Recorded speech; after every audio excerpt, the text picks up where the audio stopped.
Series anytime they went into town. Now that they've won the World Series and they've loaded up even more, what do you think this year's going to be look like in terms of that target this team's going to have? You know what? I don't think it's going to be any different, and I think these guys know that. We talk about it every year, even not just last year, but the years past. They always said, listen, it's winning the World Series or bust.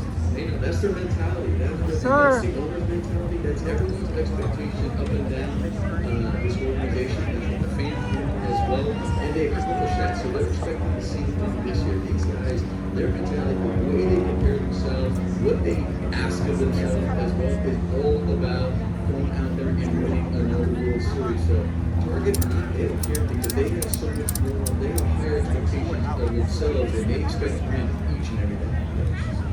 I feel Mookie say something that will go viral once again. He went viral last year making that comment. They were right, no more. Listen, they knew going in they were going to have that target on the back, but they wasn't. It was a challenge. They made a head on, and they were World Series champions. Now, they weren't really hated last year. I think this year they're going to be hated by a variety of clubs, but that's okay. This team, this organization, this city, this fan base, they've been hated on for quite some bit, but you know what? Who cares? They ain't like us. They ain't like us!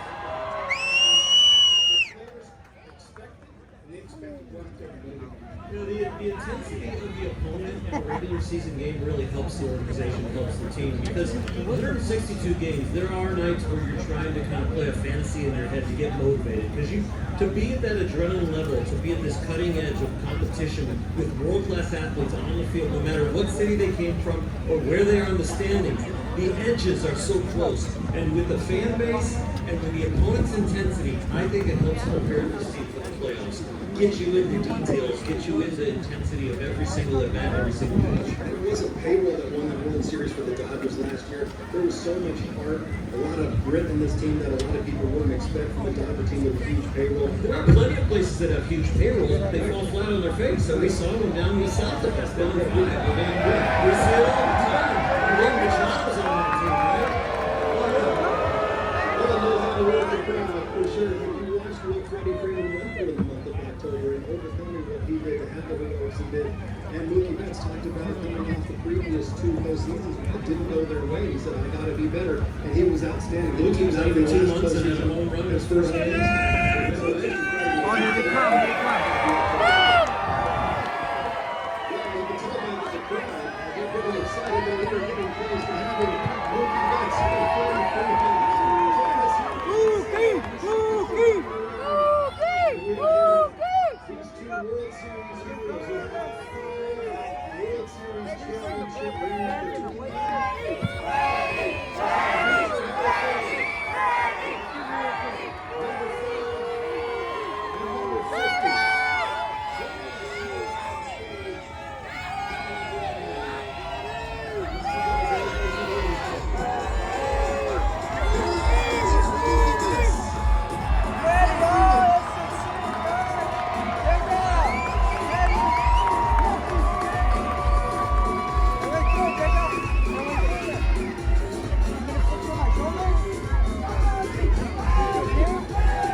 So I'm like all the fans. I've watched highlights of the World Series, I don't know how many hundreds of times. I probably watched Freddie's home run 6,000 times, and I pick up something different each and every time, whether it's looping into the air, running around the bases, or your Statue of Liberty, and fans hugging each other in the stands. And you guys had a chance to just sit back and reflect on how incredibly, awesomely cool that whole October run was for you guys.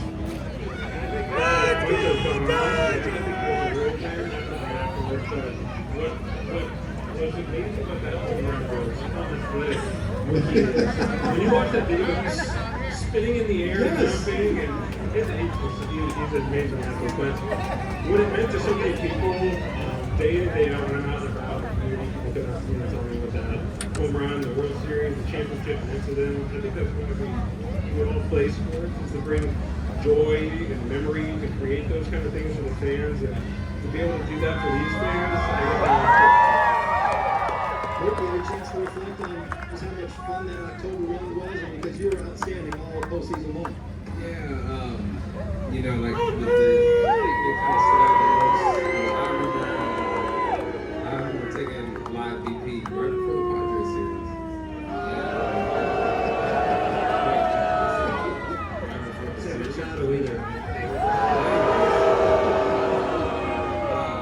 And I just remember every single one of my teammates being at the Padres. And that was a time that they all could have left. They all could have went to go home and have dinner with their family and X, Y, Z, but they were all right there. And it was just me and him. And so that, to me, just, I remember that. And reflecting on that was what made it so special. Preparation, off-season, is so vital, so important. And you play to the last game, that's what you want to do as a player. Play to the very last game. Obviously, the off-season becomes shorter. But for you guys, when are you able to kind of turn the switch? The ultimate achievement of moving that World Series to go, okay, now it's next season to do it again, and it's back to it. So I kind of treat every year the same. So I took 4 days off after getting fired. And so we won on Wednesday and came home. Getting ready for Monday. I started working on Monday. Getting ready for this year.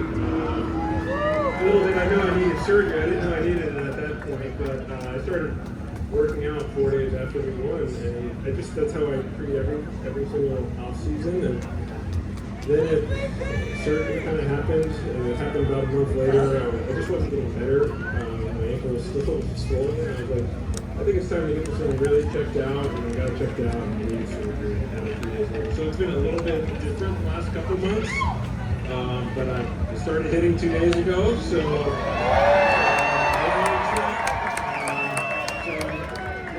I try to treat every offseason the same. And, you know, you can still get ready for next year and still ride this wave of a high, because we still haven't started the 2025 yet, and we're all still excited about what happens in 2024. You can see the buzz, the ownership group front office, what they did this offseason. Our team is looking pretty good. Mookie, this offseason, do you have to Instacart or can you still run errands? Can you go to the grocery store and get back to the checkout line in time where the whole crowd's there? I went to the grocery store once. That wasn't the greatest of ideas. And, you know, I actually got Instacart and gotten some nice messages in my Uber Eats and all that type of stuff. So it's been it's a little different, huh? Yeah, it is. It's different, but it's cool though. I mean, it's real cool. I think all of us, especially guys that they really admire you guys, because young guys don't get enough credit. Everybody talks about those guys are tough. Listen, you guys take on the Mamba mentality, because we see. I played with a guy when I first came up, Cal. Fred, you remind me so much of Cal. I mean, like every day going and look at me. I mean, they're period. Luke, best movie. We had a chance to see each other in the offseason right after the postseason last year, and I think you would admit this. You don't really wear, or excuse me, you wear your emotions on your sleeves. Everybody can see you really down. The thing about that American both guys, you didn't let what happened in the previous postseason really affect you, but you used that as motivation. You guys attacked that offseason. From day one, you guys showed that leadership. You guys were rewarded for bringing this city a championship and on. Another championship for you guys. I think that's kind of the culture, though. I think that's kind of the culture that how we grew up and how times have changed. We've kind of grown up and we've kind of changed as well. And so I really like guys like yourself, your group, all you guys. This guy, y'all taught us that type of stuff. So it's really learned from you guys. You know, everybody talks about the culture in the locker room and how you accept the young guys and they just be themselves. But I think you guys have so many A-type personalities in the locker room. Like, everybody just kind of joins in. Nobody has to look at each other like, when are you going to work? Yeah, no, I would say like it's really to that point. It's like everybody is a leader, but in their own space. Like you know, Miggy really kind of controls the team. He's the vocal leader. Freddie's like the leader that you're gonna, to his point, you're gonna put him in the lineup every day, no matter what. I'm the leader that I work hard.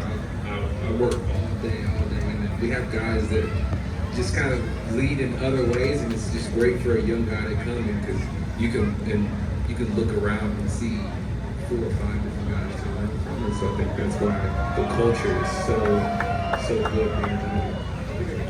The culture part. I think obviously when I came into the league, it was old school. When you guys obviously played, but you look at Miguel Rojas, who's number 11, and he just gave his number 11 a 13-year veteran to a guy who hasn't played in the big leagues yet. I think that's a testament to what has been created here. And I don't think when I first came to the league, there was not a veteran guy is not giving up their number, and I think that's just the you can have great players when you have great players that are good people and care about winning as much as possible. Like I just did the luncheon with me and I was like, I want Roki to feel as confident and just love that the minute he got there and he gave his number, he doesn't want anything in return.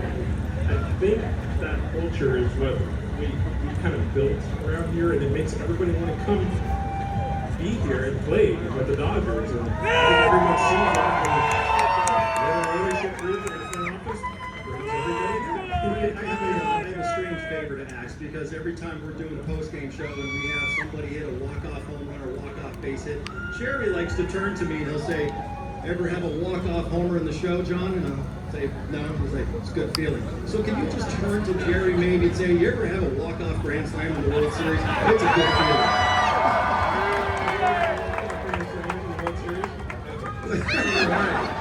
It's a good feeling, I'm sure. We got about 20 seconds. Okay, you read everybody's Wikipedia page so when they get to first, you have something to talk about? No, I do try to talk to people. I know some people, I try to pick them off too, like keep them talking and maybe get a pick, but, I like to talk to people, so. Mookie's going to be in short, so he's going to be talking to everybody in a second. Mookie Betts, Dodger Fest 2020.